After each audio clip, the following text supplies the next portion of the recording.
want the criminal justice system to know that, look, this doctor has shed light and have sent a lifeline to where you can now identify and get the help you need. So no matter whether if you got to go back to prison, this is what my doctor told me.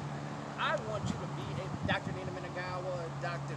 Brad McMillan, Professor Pope, but Dr. Nina Minagawa, she said, I want you to be able to operate effectively in anything.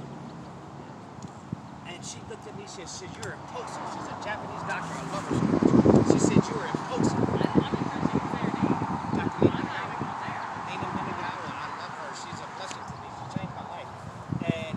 Never went into the court to represent anyone, ever. And that program, MTU, had never went into the courts to represent anyone. And they said, I said, you won't come? They said, we'll send you medical files, but we've never did that, Markel. You're not here to get represented. I said, we have to shed light on what happened to me so that other people can finally know about this program. That MTU program is one pop. That thing need to be half of that county jail. I know, right? With all of the issues. Yeah. All right, you'll just look at me. Yeah. Oh. Yeah. Okay. Yeah, I get it. This far? Yeah. Am I gonna be too far from? Is he looking off camera too much? No, no. Oh. Okay. All right. It makes it look like you're not looking off at me. Because normally I'd be like on a chair like. Oh, okay. We gotta fix his collar. I think that cable got pulled underneath your shirt. I think if he just straightens it up, it's here. Just do this. That better? That better? Yeah.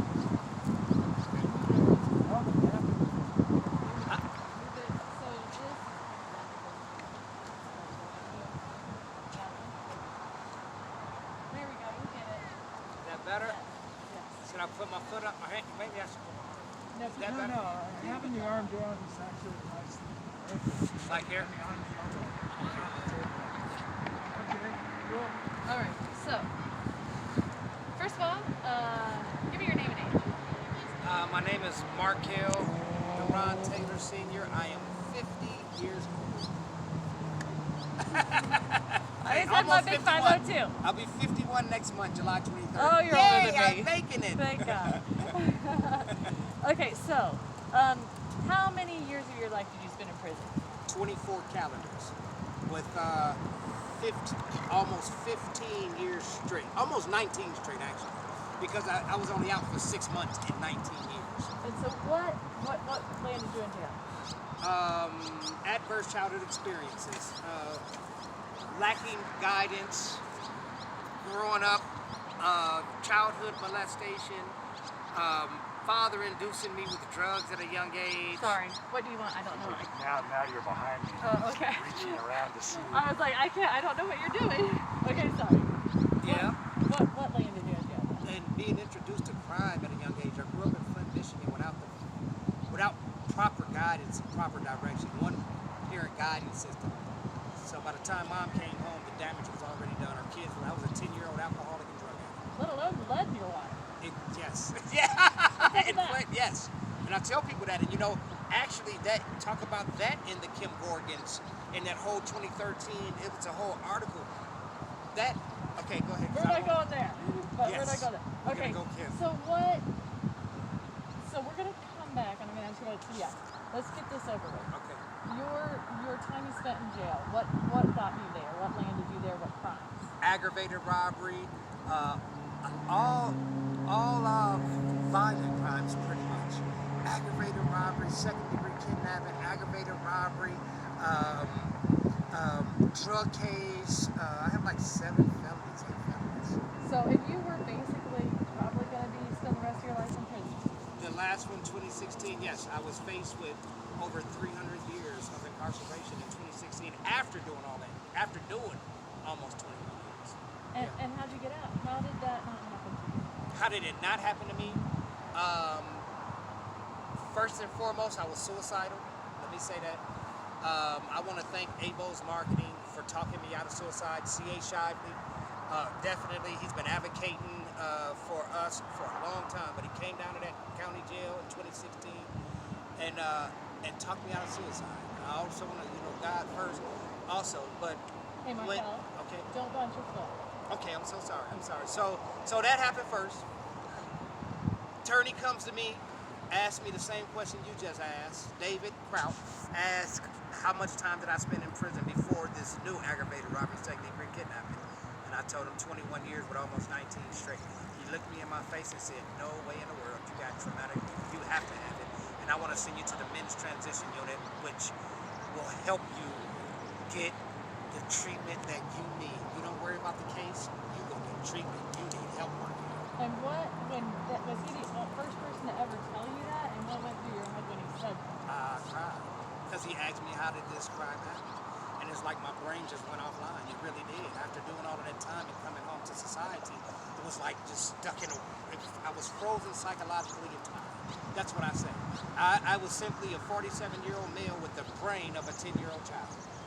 That's what I always say. I call it the frozen psychological state of dependency. That's a term that myself and C.A. Shively Abel's term ourselves, to where individuals are still stuck in time and they deal with their situations or their conditions the same way they dealt with them when they were children, although they're 47 and 50 years old. So,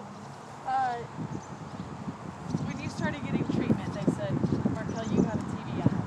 Do you know, was it one TBI? Was it 10 TBIs? Was it one moment in your life where you know that TBI happened? Well, I got into a bad car accident when I was 9. A bad car accident. Me and my mom, we hit a wall going 40 miles an hour, where I had to get stitches up my eye. But in those times, I come from not a very wealthy family, so you don't think to get your child checked to see if you have a brain injury at 9. You get stitches, you go home, and you wonder. But I do notice that, like, right around that time, I became very violent, like 9, 10, 11, you know what I mean? I didn't get caught up in the system a lot, but I just became very violent. When you say violent, 10-year-old violent kid, like what's going through your mind? If you say something to me, I'm gonna hurt you. I'll pick up a rock. I'll throw it at you. You know what I mean? And nobody ever looked at that. Nobody ever looked at that, like, because when you only have one parent and don't have the proper guide, another parent, and the other parent is working from 8 to 5, the damage is pretty much done when you get home from work if you don't have anybody watching those kids. You know what I mean? And so here goes neglect, abandonment. And I'm not saying my mom would intentionally neglected me. My dad, of course, he was on drugs, came back from Vietnam, superimposed his disorders onto her whole family, stuck my mother's brain in survival mode. When the brain is stuck in survival mode like that, there's no room for nurture or care for your children. Her brain is stuck in survival mode, so here it goes, superimposing her disorders on her children. Imprints of trauma. So people ask, how did I get to prison? Because I lived with those imprints of trauma growing up and never having the proper treatment or any treatment, not proper treatment. I didn't even identify it until I came back to prison. Was it when you heard about Dr. Morgan's research? Oh my God. Did the light bulb go off? Or? Let me say this, and I mean this from my heart. Dr. Gorgon's, I never thought one moment that I would come face to face with a woman who threw, and people don't know this, millions of us lifelines. I am serious. She's a shepherd. Dr. Kim Gorgons is a truly angel, a neurophysiologist, a neuropsychologist, a psychologist. And when you aim your doctors at the injured like that, you become a shepherd. You're no longer a doctor, professor. You are, because now you're spreading your wings around the entire county and saying, hey, these are the injured. They have traumatic brain injuries, 50 to 80%. I'm one of them. So she sent Dr. Laura Chiaravalati. Thank you so much. I'm so glad that you is know her all name. these names. Laura Chiaravalati is the one conducted the neuropsychological screening, and she was an absolute. I mean, she's like, well, you're getting older, and yeah, maybe you can't comprehend so fast. Maybe you can't. She made it so, and I was like, yeah, but guess what? We're gonna utilize this and transform this into power. We're gonna transform our trauma into triumph. Because if I didn't know, Kim Gorgon's guide, her doctors down here, shed light on traumatic brain injuries. I served over 21 years without any treatment at all. You could have given me the treatment years ago. By God, if somebody catch 7 felonies, 8 felonies, don't you think the second one he should have received treatment, or the first one, let's see what's going on? in the brains, minds, and bodies of the individuals that we're incarcerating. That's what I learned from Kim Gordon's. That 2013 article changed my life and our business life forever. It did, because that's when we said ABO's marketing need to do the Rebuild Your Mind Mental Health Challenge and shed light on these issues. And she is an absolute angel. She is. No, we didn't know, but it What needs is to get to Rebuild the Your world. Mind? Rebuild Your Mind is exactly what Kim does, what Dr. Nina Menagawa does, what Dr. Brad McMillan does, what Dr. Gafford does, what the Fraternal Order Police does. They surround you with the social support. They begin to treat the mind. So that's what it is. It's a bridge that bridges the gap between the individuals that need the treatment and the treatment itself. That's what Rebuild Your Mind is. It's actually just rebuilding the mind, the body, and the brain so that individuals can operate with a safe state. This state is not safe if individuals aren't safe internally. That's what I learned from Dr. Gordon. Now, what do you do? And Dr. Menagawa. What do you do with the jail now, with the deputy? Well, we sat with the Denver Sheriff Department, hopefully to get a partnership with them to be able to bring light and shed light to other inmates, to let other inmates know that you can utilize your pain and transform it into power. You don't have to live in there's treatment. Identify if you're still doing what you're doing at 40, 50 years old, what you were doing at 12, 13, 14, that may not be a mental health issue. That may be a neuropsychological issue, a neurophysiological issue, or all a neurological issue. And that's what we want people to see. Get identified. Let us help you identify your behavior with a disorder so that we can finally get you the treatment. I don't want you to suffer in silence no more. I don't want anybody to suffer in silence. Now, do you go to the jail and talk to guys? That's what we're structuring. We did that right before COVID. We talked to Granum, thank you, Granum, Daria Cerner, their marketing director. We sat down with them to see if we could come to a cohesive where we could go back into the jails and inspire some of the inmates and inspire other people to take the challenge, you know what I mean? So we're in talks with that, and then COVID hit, everything shut down. It'll happen again. And it'll happen again, and that's our goal. But we're in the community, we're everywhere. We're down with the homeless. I've been home.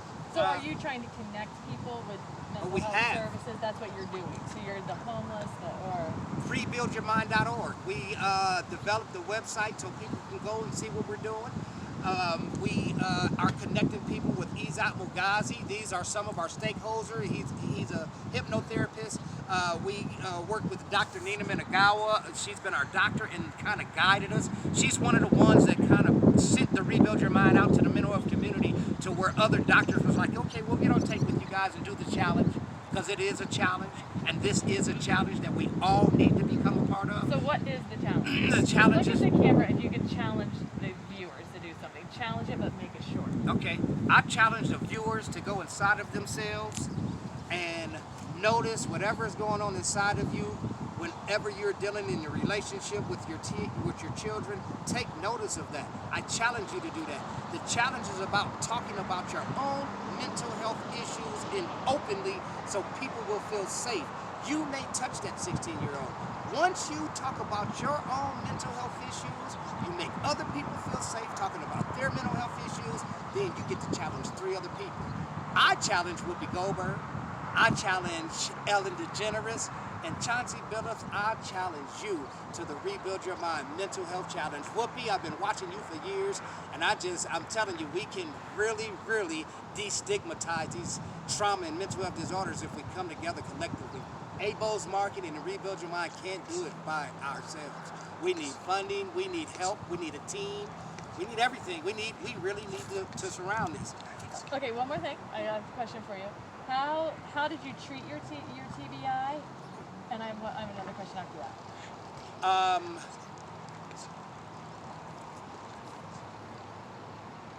When I found out, when Lord Chiavarolati came down and told me what was wrong, she said, this is what's going to be needed in order to restructure some of the areas. What did they say? Water, protein, meditation, you know what I mean? Being able to slow the system down, writing, keeping a notebook with me because of my memory loss, being able to leave notes in different places sometimes, you know what I mean? And so They turned me, once I found out, they turned me to the men's, I was in the men's mental health transition unit where Dr. Nina Minagawa, Jared Thiel, Amy, Dr. Cole, Fraternal Order Police, C.A. Shively, ABOs begin to surround me with social support, and EMDR, eye movement desensitization. Nina Minagawa treated me with that. They treated me with CBT, cognitive behavioral treatment. Transferable skills. Jared was very effective in teaching me how to transfer my skills. A lot of people think they want to quit drugs, they want to quit alcohol, but what they don't realize is it hijacks the neural pathways in their brain, and it's hard to quit. So you have to have the skill and the ability to be able to rationalize and to reason effectively. That's what it did to me. That's what, when I found out, you have to learn the skill. You know, people naturally say, oh, he had a choice. He knows right from wrong. When you suffer prefrontal cortex damage like that, it thwarts your ability to do right or wrong. You know, and so what we're doing is we're incarcerating individuals that don't even have the skills or ability to make rational decisions, or to reason effectively, or to use good judgment, even to plan or play effectively. We're incarcerating individuals that don't even have the skill or the ability to do that. That's the light that Dr. Gorgons is shedding on that county. That's the treatment that they're giving us in that men's mental health transition unit. Those transferable skills, the ability to be able to recognize and ride the wave, the cocaine wave or the drug wave, and know that at the end of that 20 seconds or that 10 minutes, the craving will go away. Those are skills. You have to have the skills and the ability to use that. That's why I'm successful in the community now with C.H. Shively and ABO's marketing to Rebuild Your Mind. As far as I am in a safe state, not successful financially, but we are pushing towards that. And that's why we need the support that we need, because we cannot do this alone. I'm thinking I'm going to vote for you for president. No, listen, we're running this campaign off of credit. We're running this campaign off of our credit. Our business credit. So, okay, I got that, and I got the GoFundMe page, and I got the website. What was my question? I had one more question. I think we're good. Is it the one you were asking earlier? No. Okay. Can I thank, Yep. and let me thankful just real quick Yeah. to people? Yeah. Yes, it won't make Say it up. ABO's advocacy. Oh, of course. First I want to thank, again, like I did at the beginning, ABO's advocacy services. Overturned her 300-year sentence, and we advocating for other individuals. Dr. Kim Gorgons, you're an angel and a shepherd. You shed light on these issues. I believe you deserve a Nobel Peace Prize. I'm pushing for you. ABO's is pushing for you a Nobel Peace Prize for your work that you're doing, not just in trauma and criminal justice, Parker and so FOP President Deputy Jackson for actually standing by inmates. We made history right here in this city. This is a question. I got something for you. Okay. We'll go. We can thank. I got just a few more. Go ahead and finish thank you. But Okay. the whole Yeah, story hold it can't for- be a thank you. Huh? What'd you say? Go ahead. Okay. Again, Men's Mental Health Transition Unit, Kim Gordon, Dr. Nina Minagawa, Corsier Shively, Deputy Jackson, my children, Tisha, everybody. I want to thank everybody, because the greatest threat to trauma, the greatest threat to trauma is social support. That's what we can provide for these people. So let's save lives. All right. Here's my thing. If you had not gotten in this program, what would your life be? Would you be in prison for life right now? If I did not get into the MTU, I would be in prison for the rest of my life right now. And so what is it now? Are you on probation forever? I am, nope. The judge, because of the Rebuild Your Mind, Judge Brian Whitney, I want to thank you tremendously. He did not give me a day in prison because of the Rebuild Your Mind and because of ABO's advocacy. Not a day in prison. He said, because of the support you've accumulated while you've been in this program and launching the Rebuild Your Mind directly from the county jail, we made history. He said he had never seen it in his courtroom, and what he would do is give me 16 years mental health probation and 16 years suspended and 8 years mental health probation. I'm here to tell you I'm at the highest level of probation right now, and I'm even advocating in their office. ABO's marketing is, and Rebuild Your Mind. It is. We're everywhere. I'm not. Here's my question for you. Oh my gosh, I lost it again. I'm sorry. Go ahead. Feel free. Is it blow your mind that you're now working with the deputy that you used to see be on the other side of the bars. Is it lawyer mind, you say? Blow your mind, like just Oh, unreal. Let me say this. Deputy Mike Jackson, I gotta say this. To join an inmate in the county jail while he's facing life and say, I'm gonna stick with you through this and I'm going to guide and direct you and we'll get through this and I'm gonna support this trauma campaign. And for C.A. Shive to say, I'm gonna put my business behind this while I'm facing life and suicidal. And then for Kim Gorge's research, that was a lifeline for us. For her to say, whoa, whoa, whoa, whoa, whoa, whoa, whoa, no. These guys have brain injuries. And so, yes, it blows my mind to be on this side, working to decrease crime, working to decrease violence, working to destigmatize trauma and mental health. After being traumatized for so long, this is a vision and a dream come true to work side by side with deputies. Beth McCann, you supported me in this. Andrew Romanoff, you supported us in this. Everybody literally supported us in this entire initiative. And so we want to thank you guys, Ivanhoe Broadcasting, to support Rebuild Your Mind, because that's what we're doing. We're rebuilding the mind of the individuals that are injured. These people are sick. And this just, you know what Kim Morgan said on her TED Talk? She said individuals with these injuries, they need to be hospitalized. And so it's saying that let's get people, God forbid, I want to say this to the world, God forbid that we allow individuals coming from that system to come home still disordered, because they will superimpose those disorders on the community. Our goal is to make sure every household, every person, and every individual that need treatment get that treatment, get identification, see that your behaviors are the same behaviors sometimes of a child, and that you need help. You can't do it by yourself. I couldn't. So I'm asking everybody to help identify these disorders, help rebuild your mind, destigmatize these traumatic disorders, so that we can make our community the safest communities in this country. And so I thank you guys tremendously, for real. Perfect. Ah, that's good. Thank you so much. And I say Markel for president. No, I'm not the president. Huh?